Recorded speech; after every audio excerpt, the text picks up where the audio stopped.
In the name of Allah, whose mercy is profound, whose kindness is everlasting. The law of zakat that the Almighty has given us through His Messenger is quite clear.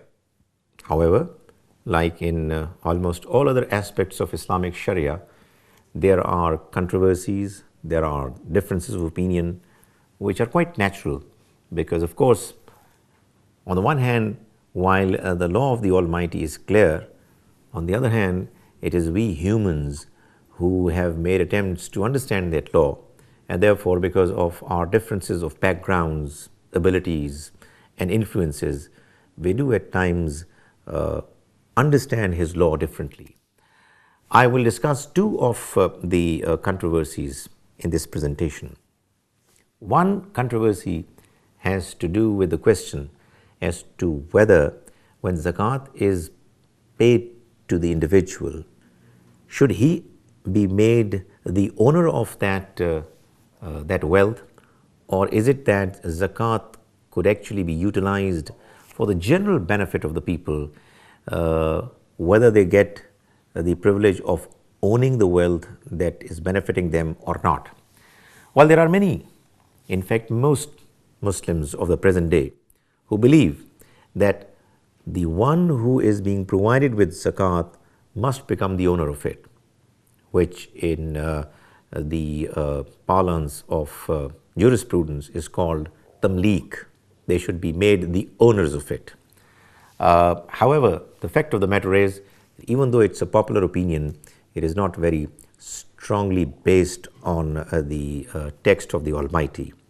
The 60th verse of Surah Tawbah says, "Innamas sadaqatu lil fuqara." Indeed, the sadaqat and the compulsory zakat is for the poor and the needy, and there are 8 avenues which are described in the verse.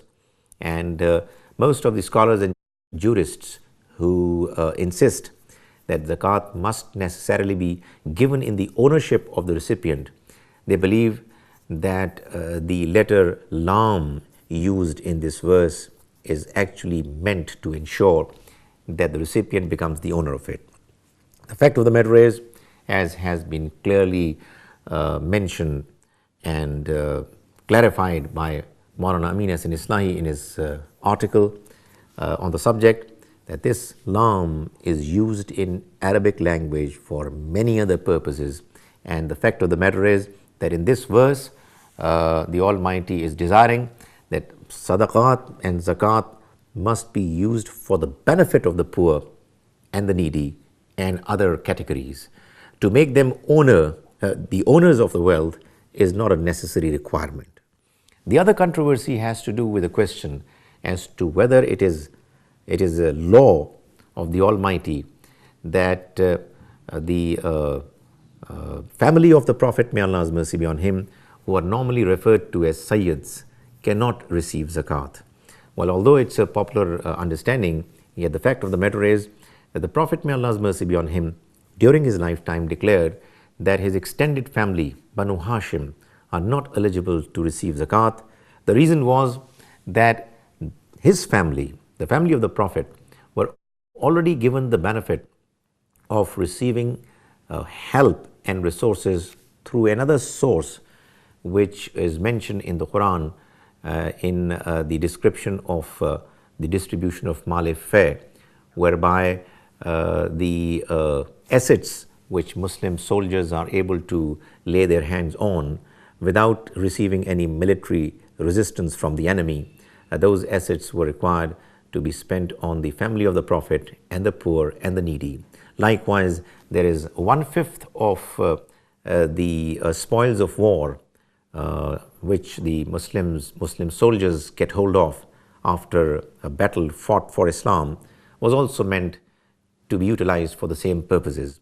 So that during those periods when the Prophet, may Allah's mercy be on him, had the benefit of utilizing the wealth that he was able to get through fay or through spoils of war for the benefit of his family and the poor and the needy, he stopped the members of his family from benefiting in any other manner.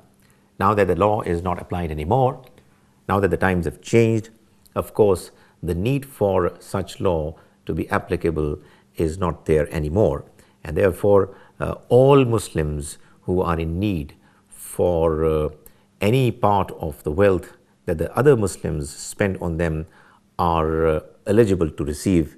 In fact, in one of the next presentations, I would also emphasize that it is not just Muslims, but the non-Muslims also who can benefit from the wealth which is to be spent in the category of zakat or in any other category. May the Almighty enable us to understand His religion properly. May He enable us to ensure that in matters of differences of opinion, we look for what is true and correct. And may He enable us to follow His religion in the best possible manner.